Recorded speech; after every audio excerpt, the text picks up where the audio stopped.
세계는 지금 갈수록 기독교의 신앙과 갈등을 빚는 방향으로 변하고 있어서 우리를 우울하게 합니다. 사람들이 점점 이상하게 되어가고 있습니다. 선진국이라고 하던 전통적인 기독교 국가들일수록 더 앞장서서 반기독교적으로 변해가고 있습니다.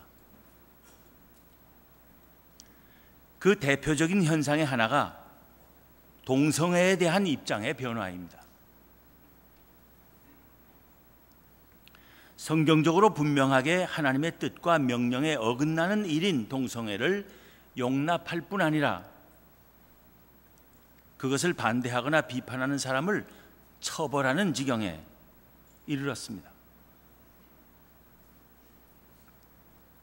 수년 전부터 벌써 목사가 예배 중에 동성애를 성경의 가르침에 어긋나는 일이라고 설교했다고 고소를 당하는가 하면 그 때문에 그의 소속 교단으로부터 목사직을 박탈당하는 일이 일어나고 있습니다. 최근에 만난 어느 재미 신학 교수로부터 이런 이야기도 들었습니다. 미국의 어느 좋은 신학대학에서 구약학 교수로 봉직하는 한국인 목사님이 학장에게 불려가서 추궁을 당했는데 그 내용은 그 교수의 연구실에 동성애를 상징하는 무지개 깃발을 달지 않은 이유가 무엇이냐는 것이었다고 합니다. 저도 미국에 와서 보니까 길가에 가끔 집집마다 깃발이 걸려 있어요. 무지개식 7가지 색깔 나는 깃발인데 그게 뭐냐 했더니 나는 동성애자다 하는 것을 표하는 깃발이라고 해요.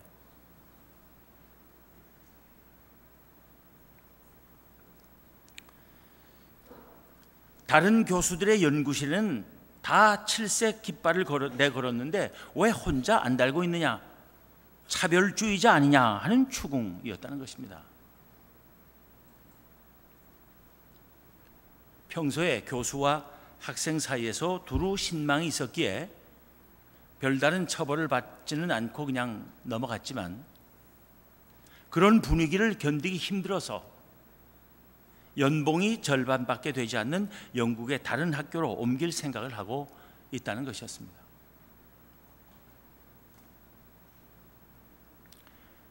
어린 학생들에게 일찍이 성교육을 실시하는 미국의 어느 초등학교의 한 교사는 동성애자들로부터 고소를 당했는데 성교육을 하는 수업 시간에 학생들에게 동성애자들이 하는 성행위 방법을 가르치지 않았다는 이유로 자기들을 차별했다고 고소를 한 것이었습니다. 지금 세상이 이 모양이 되어가고 있습니다.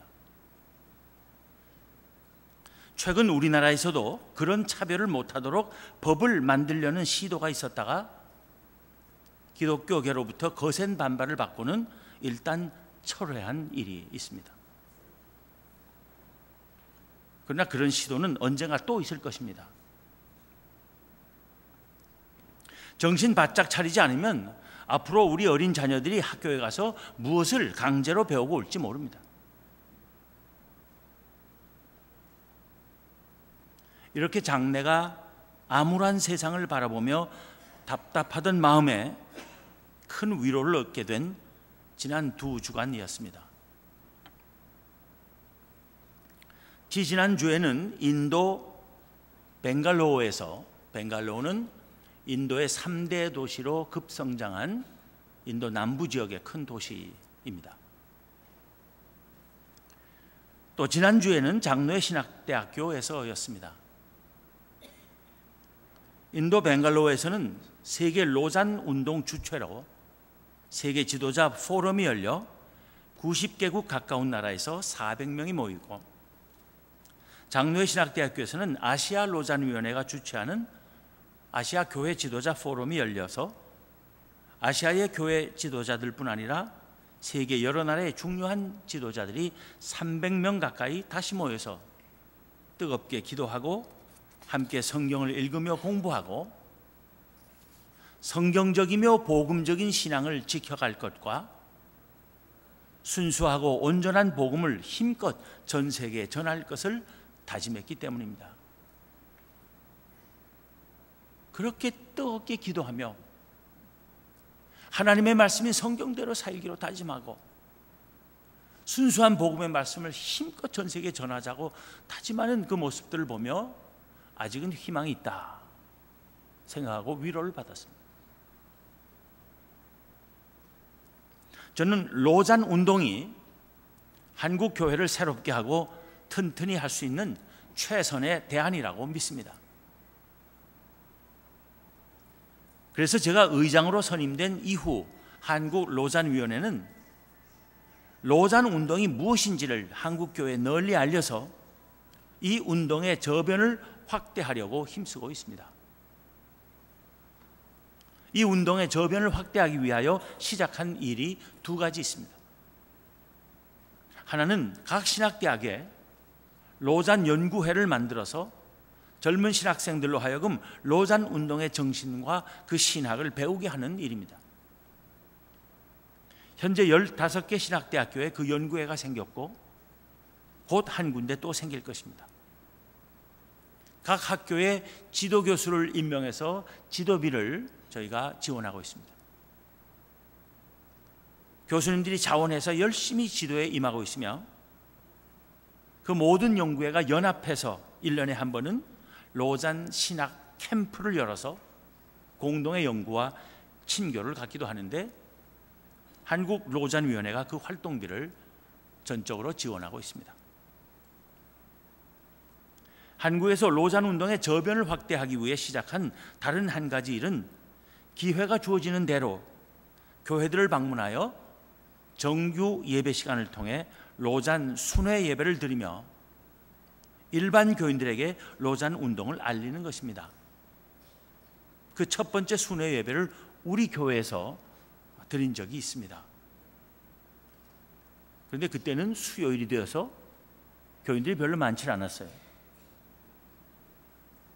또 말씀하신 분이 연로하셔서 발음이 좀 명확하지 않았던 데다가 우리 마이크 시설이 안 좋아가지고 많은 분들이 무슨 소리인지 잘 못 알아들었다 하셔서 기회가 되면 제가 한 번 더 보다 분명하게 말씀을 드려야 되겠다 했는데 오늘 그 기회를 잡았습니다. 지난 수요일에는 명성교회에서 이번 아시아 교회 지도자 포럼 참석자들과 함께 순회 예배를 드리며 제가 로잔 운동을 소개한 바 있습니다. 로잔 운동은 1974년 스위스 로잔에서 모인 전 세계 복음주의자들의 모임에서 유래되었습니다. 이 로잔 운동은 지난 20세기 후반에 일어난 가장 의미 있는 교회사적 사건입니다.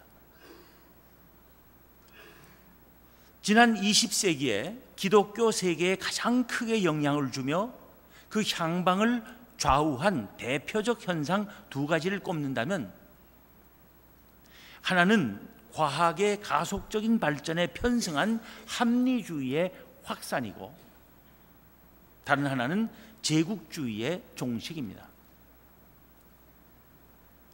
많은 교회와 신학이 합리주의를 극복하지 못하고 자유주의 신학으로 기울었습니다. 특히 하나님의 말씀으로서의 성경의 권위와 그 계시의 진리성에 대한 확신을 잃어버린 것입니다. 제국주의 종식은 곧 과거 서구 제국의 식민지들의 독립이었습니다. 신생 독립 국가들은 자기들을 지배했던 서구 국가들에 대해 반감을 분출하면서 동시에 그들이 전해준 기독교와 그들이 세운 교회까지도 함께 배척하기에 이르렀습니다. 서구 기독교 전통의 국가들은 더 이상 과거 식민지였던 나라의 선교사를 파송하기가 힘들어졌습니다. 그 결과 선교의 포기를 선언하기에 이른 것입니다. 이제는 더 이상 선교사를 파송할 수도 없고 파송할 필요도 없고 이미 파송한 선교사까지도 다 철수시켜야 한다는 운동이 일어난 것입니다.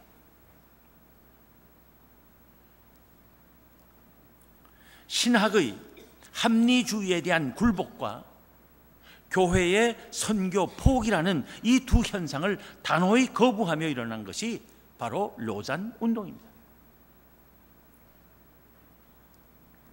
전 세계의 복음주의 신학자들과 교회 지도자들은 1974년 스위스 로잔에 모여 성경적 복음적 신앙의 회복을 선언하고 선교는 주님 오시는 그날까지 지속되어야 할 주님의 지상 명령임을 천명한 것입니다. 물론 과거의 잘못된 선교 방식에 대한 통렬한 자기 반성과 더불어입니다.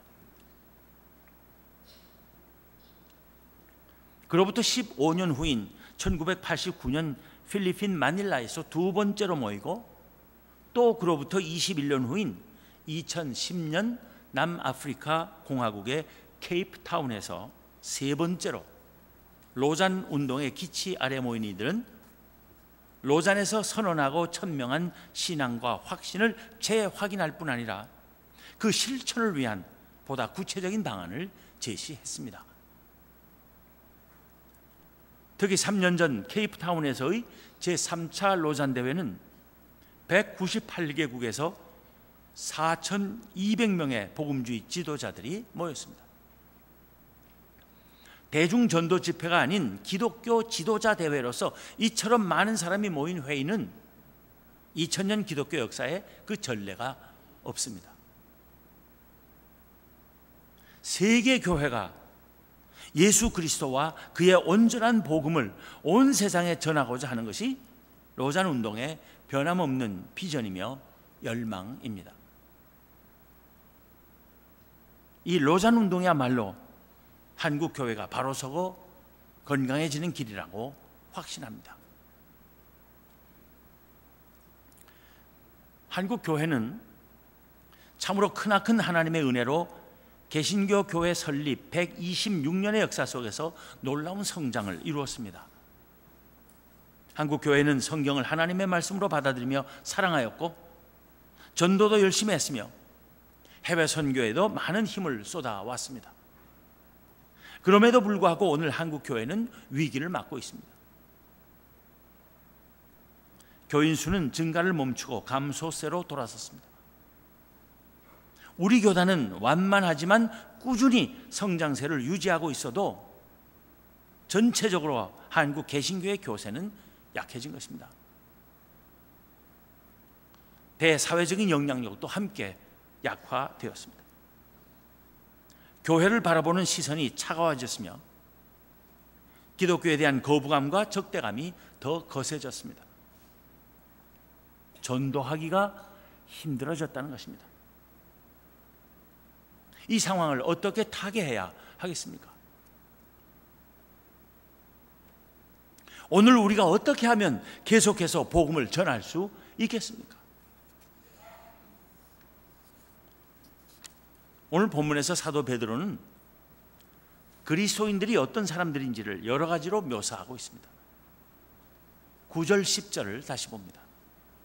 그러나 너희는 택하신 족속이요 왕같은 제사장들이요 거룩한 나라요 그의 소유가 된 백성이니 이는 너희를 어두운 데서 불러내어 그의 기이한 빛에 들어가게 하신 이의 아름다운 덕을 선포하게 하려 하심이라. 너희가 전에는 백성이 아니더니 이제는 하나님의 백성이요 전에는 긍휼을 얻지 못하였더니 이제는 긍휼을 얻은 자니라.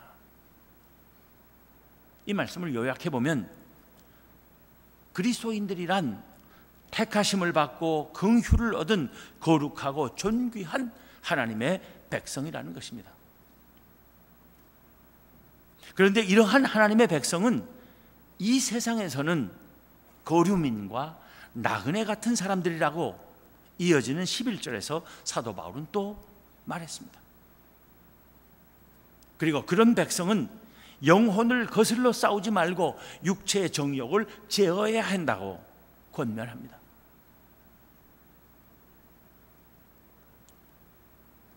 이어서 사도 베드로는 12절에서 너희가 이방인 중에서 행실을 선하게 가져 너희를 악행한다고 비방하는 자들로 하여금 너희 선한 일을 보고 오시는 날에 하나님께 영광을 돌리게 하려 함이라 합니다. 그가 이 편지를 써보낼 당시 그리스도인들을 향해 악행한다고 비방하는 자들이 있었음을 알 수 있습니다. 그런데 그런 상황에서 베드로는 그러한 비방에 대해서 변명하거나 반박을 하거나 논쟁을 벌이려 하지 않고 그저 그리스도인들이 이방인 중에서 행실을 선하게 가지며 그리스도인들을 향해 악행한다고 비방하는 자들로 하여금 그리스도인들이 행하는 선한 일을 보게 하는 것이 하나님께 영광이 돌려지게 하는 길이라고 권면했다는 사실에 우리는 주목해야 할 것입니다. 한국 교회도 오늘날 그런 상황에 처해 있기 때문입니다. 베드로의 권면대로 그리스도인들에 대하여 비판적이며 적대적인 세력들을 상대로 변명을 하거나 억울함을 호소하거나 싸우려 하기보다 우리가 더 잘해야 할 것이 무엇이며 더 많이 해야 할 것이 무엇이고 더 고치고 힘써야 할 것이 무엇인지를 부지런히 살피고 말없이 실천하는 것이 더 나을 것이라는 말입니다. 밖으로는 선한 일을 열심히 행하고 안으로는 영혼을 거슬러 싸우는 육체의 정욕을 제어하기를 힘써야 할 것입니다. 사실 하나님의 백성이 이 세상에서는 거류민과 나그네에 불과하다는 사실을 잊어버리고 이 세상에 매어 살며 육체의 정욕에 굴복하면 세상으로부터 악행한다는 비방을 받기 십상입니다. 그러면 육체의 정욕을 제어하며 사는 하나님의 백성의 모습은 어떤 것이겠습니까? 인도 벵갈로에서 열린 세계 지도자 포럼에서는 오늘날 하나님의 백성이 온 세상에 어떻게 복음을 전하며 선한 영향을 줄 것인가를 논의했습니다. 그런데 그 매일매일의 주제가 하루는 겸손한 백성으로서의 영향, 그 다음 날은 검소한 백성으로서의 영향, 또 그 다음 날은 정직한 백성으로서의 영향, 또 그 다음 날은 성령의 역사 아래에 있는 하나님의 백성으로서의 영향이었습니다. 다시 말하면 겸손한 백성이 되어서 이 세상에 선한 영향을 주고 검소한 백성이 되어서 영향을 주고 정직한 백성으로서 영향을 주고 성령의 역사 아래에 있는 하나님의 백성으로서 이 세상에 영향을 줄 수 있다고 하는 것이었습니다. 바로 하나님의 백성인 그리스도인들이 영혼을 거슬러 싸우는 육체의 정욕을 제어하며 성령의 역사 아래에서 되찾고 지켜가야 할 덕목들이 무엇인지를 적시한 것입니다. 이 덕목들 가운데 영어로 겸손함을 뜻하는 humility의 첫 글자인 H자와 정직함을 말하는 integrity의 I자와 검소함을 가리키는 simplicity의 S자를 나란히 놓으면 HIS가 됩니다. His가 됩니다. 즉 우리 로잔의 사람들은 His people이고 His people이어야 한다는 것입니다. 즉 우리는 그분 곧 하나님의 백성인데 하나님의 백성은 겸손하고 정직하며 검소한 백성이어야 한다는 것입니다. 그것이 영혼을 거슬러 싸우는 육체의 정욕을 제어하고 성령의 역사 아래 사는 백성이 되어 세상으로부터 비방을 받지 않으며 하나님께 영광 돌릴 수 있는 길이라는 것입니다. 그것이 로잔 운동의 정신입니다. 한국 교회는 겸손해져야 합니다. 한국 교회는 그간의 놀라운 성장 때문에 많이 교만해졌습니다. 교회도 폭발적인 성장을 했을 뿐 아니라 경제적인 성장도 눈부셨기 때문에 우리가 대단히 교만해졌습니다.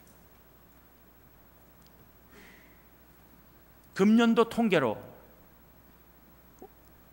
해외에 파송된 선교사의 공식 선교사의 수가 19,798명에 이르렀습니다.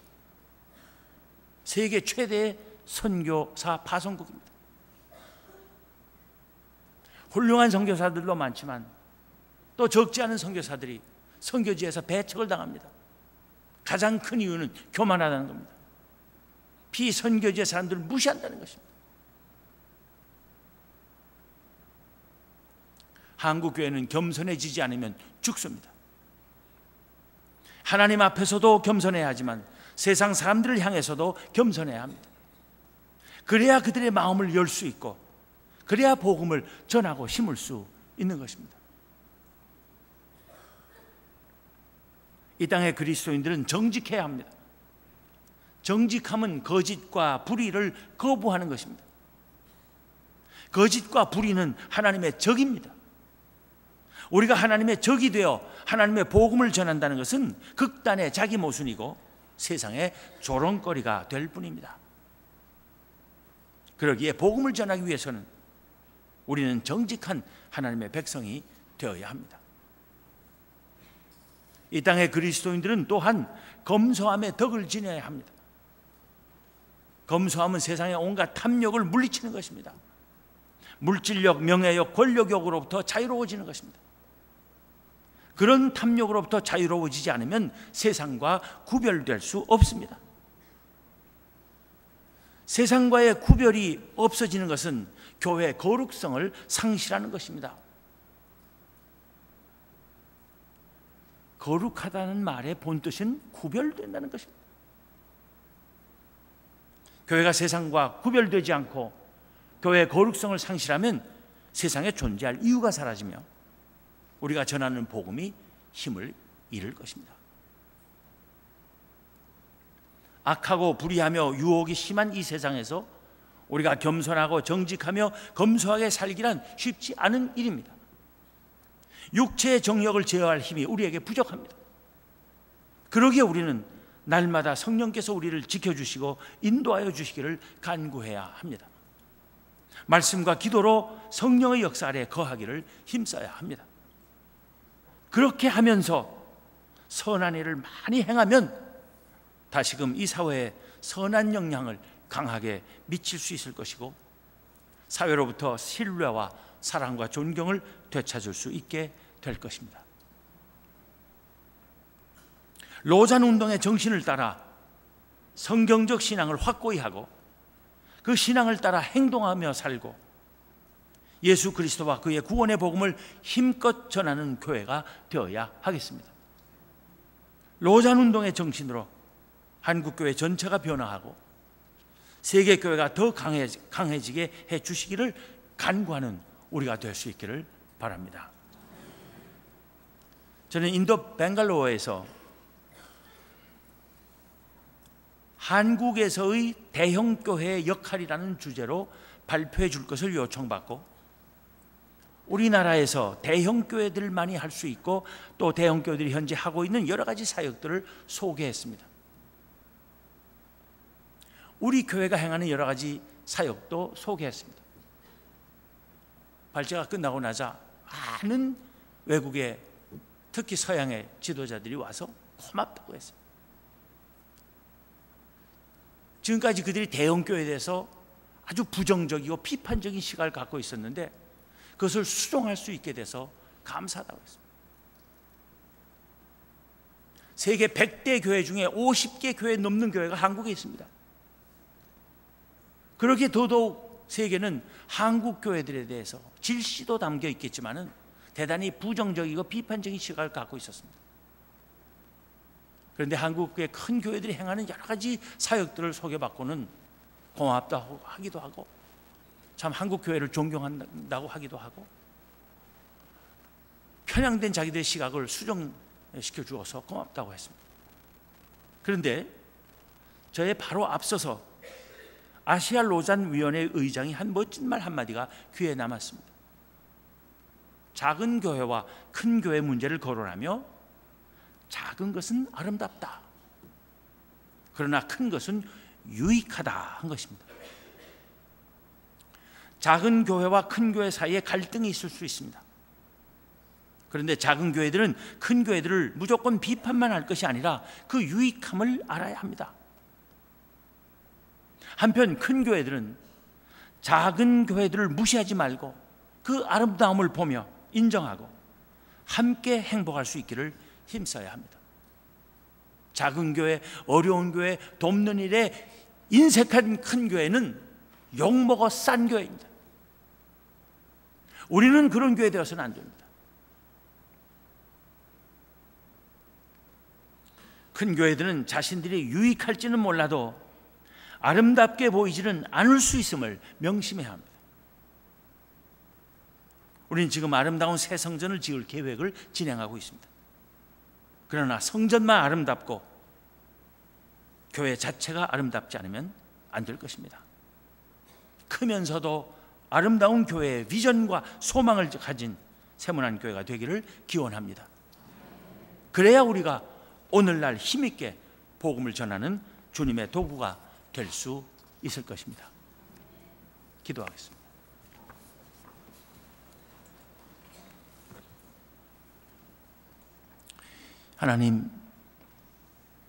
하나님께서 저희 민족을 사랑하셔서 이 땅에 복음을 전해주시고 짧은 역사 속에서도 세계를 놀라게 할 만한 놀라운 성장을 거두게 하시며 이 땅에 많은 교회와 그리스도인들이 생겨나게 하신 것 감사합니다. 한국교회가 하나님의 은혜에 응답하며 전도도 열심히 하고 기도도 열심히 하여 많은 부흥을 이루기는 했지만 그런 가운데 너무나 교만해지고 배가 부르고 남을 배려할 줄 모르는 그런 교회가 되어서 한국 사회로부터 등돌림을 당하고 비난의 대상이 되며 전도의 어려움을 겪는 지경에까지 이르게 되었음을 저희들의 잘못과 불충으로 고백하며 용서를 빕니다.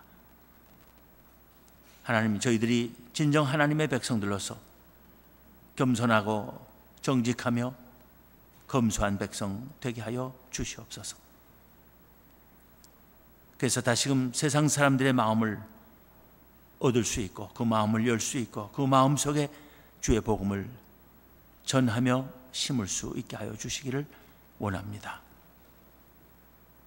아직도 21세기에 하나님의 그 복음화 사역에 가장 귀한 도구로 쓰임받기를 원하는 한국교회이오니 저희들의 지나간 잘못을 용서하시고 새로운 하나님의 역사의 도구들로 변화시켜 주시기를 원합니다.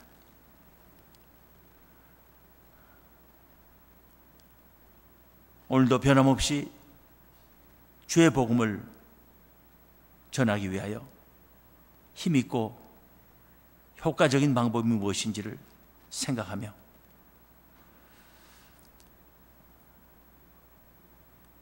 이 세상에 속한 자들이 아니라 하늘의 시민권을 가진 자들로서 세상의 육의 정욕을 제어하고